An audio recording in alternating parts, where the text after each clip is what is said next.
Now, the other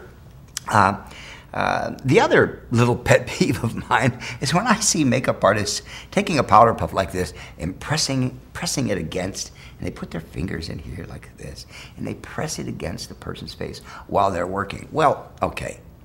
I consider that to be somewhat unprofessional. Firstly, only because from the client's point of view, all right? From the client's point of view, you've got this big, cumbersome, take a powder puff and put it against your face, around your eye, like this.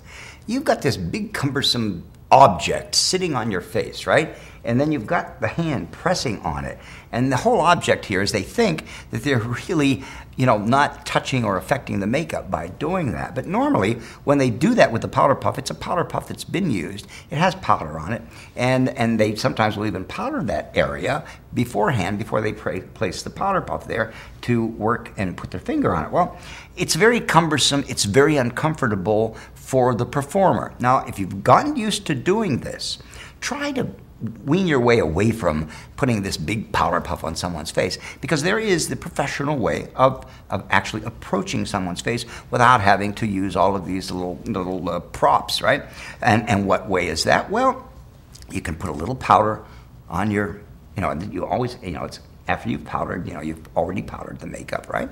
And you powder, because normally when you're wanting to rest your finger on the face, you're doing the eye makeup or you're doing intricate work, right? You're not normally having to do that. You're not resting your finger on the face whenever you're working, doing your highlighting, your shading, your foundation work.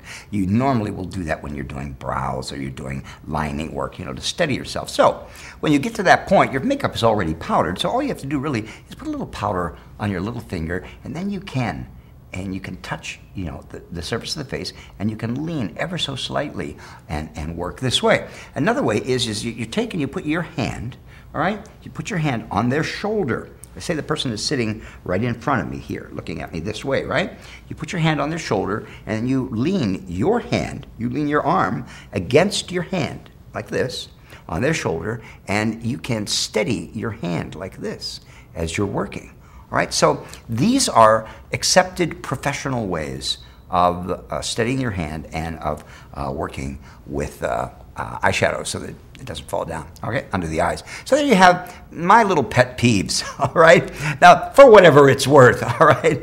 And I think that you look much more professional when you're not putting a big powder puff on the face, and I think you look a lot more professional if you're not putting a ton of powder under here to guard from eyeshadow that's falling.